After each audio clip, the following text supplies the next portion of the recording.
Hello friends, welcome to my YouTube channel Defense Lovers.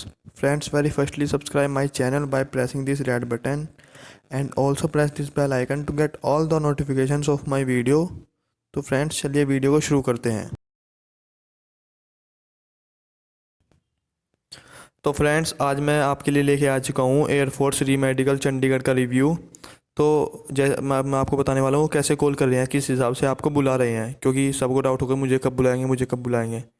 तो वो ऐसे बुला रहे हैं जैसे ईएनटी की ओपीडी होती है ट्यूसडे और वेनसडे को, तो वो सभी जैसे 5 तारीख, 6 तारीख, 7 तारीख के सभी ईएनटी के कैंडिडेट्स को ट्यूसडे को बुला रहे हैं। ऐसे वो ओपीडी वाइज बुला रहे हैं जिससे कि आपका भी टाइम कम से कम लगे और वहाँ पे इजीली मैनेज हो सके। पहले तो ऐसे बुलाते थे कि सबको बुला लिया, जब ओपीडी होती थी तभी चेक होता था, इतने आपको वहीं पे रहना होता था धर्मशाला वगैरह में। पर अब आपका लगभग एक पॉइंट एक दिन में इजीली क्लियर हो रहा है। और जैसे अगर आपकी ईएनटी है तो 3, 4, 5 तारीख वाले सभी कैंडिडेट्स को ईएनटी में बुला लिया एक ही दिन, ईएनटी की ओपीडी वाले दिन। और वैसे अभी वहाँ सिर्फ एक दिन में 20 कैंडिडेट्स की रिपोर्टिंग हो रही है, वो एक दिन में से 20 को ही बुला रहे हैं, वो भी ओपीडी वाइज। और क्योंकि अभी भी वहाँ पे कुछ मेडिकल, आर्मी का मेडिकल चल रहा है, तो आपको मैं आज बताने वाला हूँ एयरफोर्स चंडीगढ़ का री मेडिकल का रिव्यू मंडे का और ट्यूसडे का। मंडे को वहाँ पे ऑर्थो वालों को बुलाया था, उसका बताने वाला हूँ मैं। तो फ्रेंड्स ऑर्थो में मोस्टली क्लियर हो गए हैं,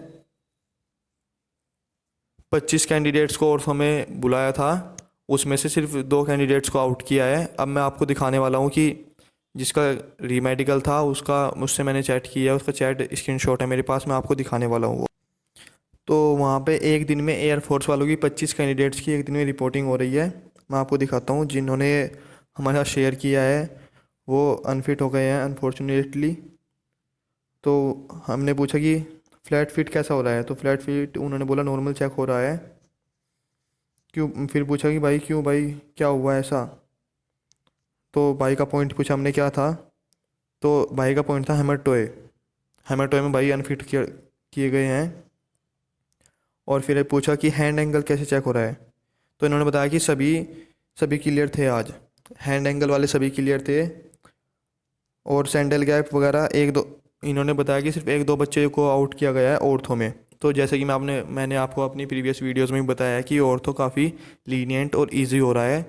अगर आपका फ्लैट फुट का है तो ज़्यादा कोई वो चेक नहीं कर रहे हैं, सिर्फ आपको एक बार पैर उठवा के देखते हैं, आपका एंगल चेक करते हैं, और अगर कंसिडरेबल है कोई भी प्रॉब्लम तो उसे इग्नोर कर देते हैं।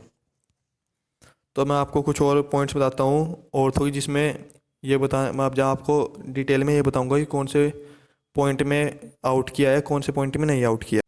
तो अगर किसी भी कैंडिडेट को स्वैन नेक डिफॉर्मिटी का पॉइंट मिला हुआ है तो आपके काफ़ी चांस हैं फिट होने के, अगर कंसिडरेबल होगा तो।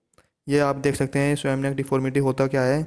अगर आपकी उंगली की हड्डी वगैरह बोन में कोई प्रॉब्लम हो, अगर वैसे ही बाहर से देखने में लग रहा है तो आपको फिट कर देंगे, बट अगर आपको रियली प्रॉब्लम है ये, तो आप वहाँ पे अनफिट हो सकते हो। इसमें अनफिट हुए हैं। और एक ये हेलस वेलगस में काफ़ी पॉइंट मिला हुए हैं कैंडिडेट्स को, वो बता रहा है कि इसके भी काफ़ी कैंडिडेट्स आए हुए थे जिन्हें हेलक्स वेलगस मिला हुआ था पॉइंट। तो ये भी इजीली क्लियर हो रहा है पॉइंट, इसमें भी कोई घबराने वाली बात नहीं है।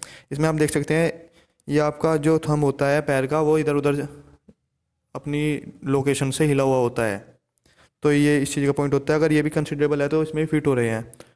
बट अगर आपको क्यूबिटस वेलगस है, मतलब हाथ का एंगल बढ़ा हुआ है, तो उसमें काफ़ी कैंडिडेट्स आउट हुए हैं, वो ये बता रहा था।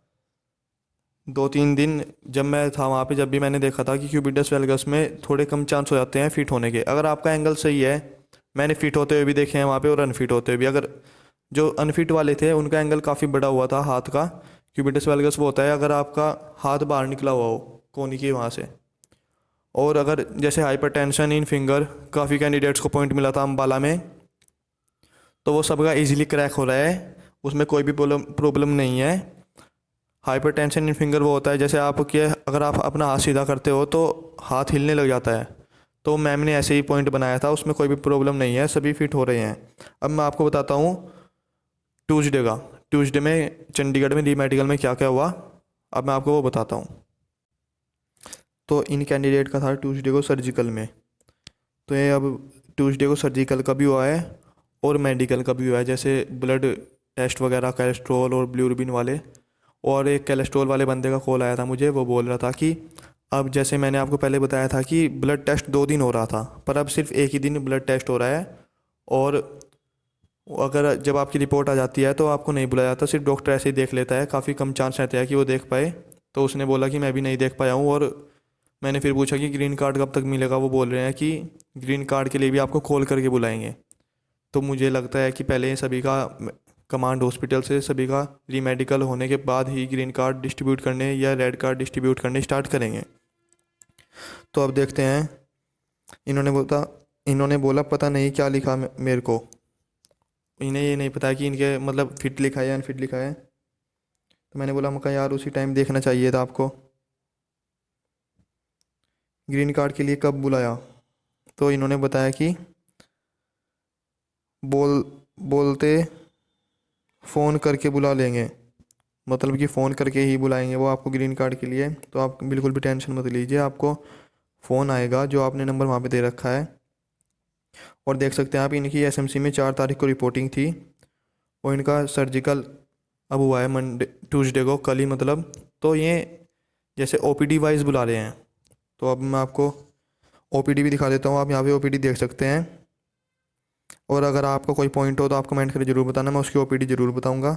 सैटरडे को यहाँ पे कुछ भी चेक नहीं होता है, क्योंकि सैटरडे को कमांड हॉस्पिटल में ओनली ऑफिसर्स फैमिली चेक होती है। और फ्राइडे तक ओपीडी वाइज चेक होते हैं। वैसे मेडिकल ओपीडी डेली होती है, ब्लड टेस्ट वगैरह की, बीपी वगैरह की। और हाँ, मेरी एक बीपी वाली कैंडिडेट से बात हुई थी। वो बीपी वाला कैंडिडेट बोल रहा था कि सिर्फ आपका बीपी चेक कर रहे हैं, ईसीजी वगैरह नहीं कर रहे हैं बीपी के लिए। और वो भी नहीं देख पाया कि उसे फिट लिखा या अनफिट लिखा। बट एक कैंडिडेट ने देखा था, वो बोल रहा था कि वो अनफिट हो गया है, उसे ऐसा लग रहा है, उसने देखा होगा। तो फ्रेंड्स, आज का रिव्यू इतना ही। और फ्रेंड्स, आपके लिए एक न्यूज़ है, अगर आपका कोई भी क्वेश्चन हो एयरफोर्स या नेवी ट्रेनिंग से रिलेटेड, तो मेरे फ्रेंड्स अंडर ट्रेनिंग है एयरफोर्स और नेवी में, तो अपना क्वेश्चन कमेंट करें, मैं एक पूरी वीडियो में वो सारे क्वेश्चंस कवर करूँगा। और फ्रेंड्स, वीडियो को लाइक करें, चैनल को सब्सक्राइब करें और वीडियो को शेयर भी कर दीजिए। मिलते हैं अगली वीडियो में नए टॉपिक के साथ। और अगर आपको कोई क्वेश्चन हो तो वो भी कमेंट करें, ज़रूर पूछें। जय हिंद।